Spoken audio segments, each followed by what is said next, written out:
Време е да получат част от своите отличия, тъй като ще ги гледаме и утре тук на сцената в Приморско. Тогава ще получат останалата част от своите отличия.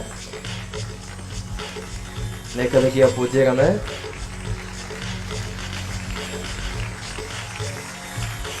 Очаквам при мен Фатия Нахлал да получи почетна грамота, носител на почетния знак. Заповядай. Лауреатско звание първа степен от 21-ият Международен фолклорен фестивал Еврофолк Черно море и DVD за теб. Благодарим. Сафа Кияра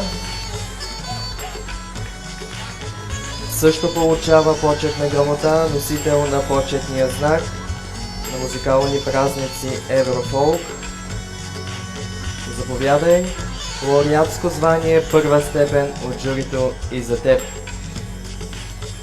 И това DVD продукция на Еврофолк. Благодарим. Сега до Алеза Сафия.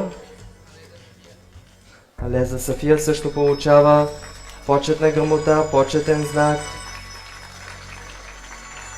Заповядайте. Ето ги почетните знаци. Лауреатско звание първа степен от 21-ият Международен фолклорен фестивал Еврофолк Черно море. Честито! И DVD продукция на студио Еврофолк. И това също е за вас предметна награда. Благодарим. Сега до Сафа Кияра и Набил. Сафа Кияра и Набил също получават почетна грамота, почетен знак. Заповядайте. Ето го почетния знак. За теб също. Лауреатско звание първа степен от журито. Честито.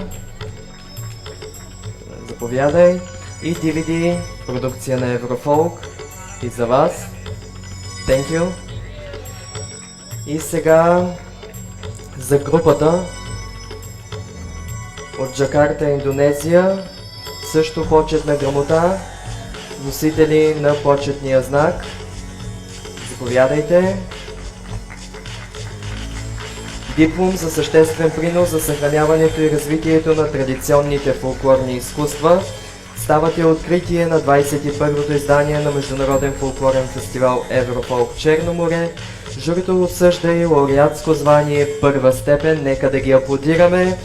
И DVD продукция на студио Еврофолк. Thank you!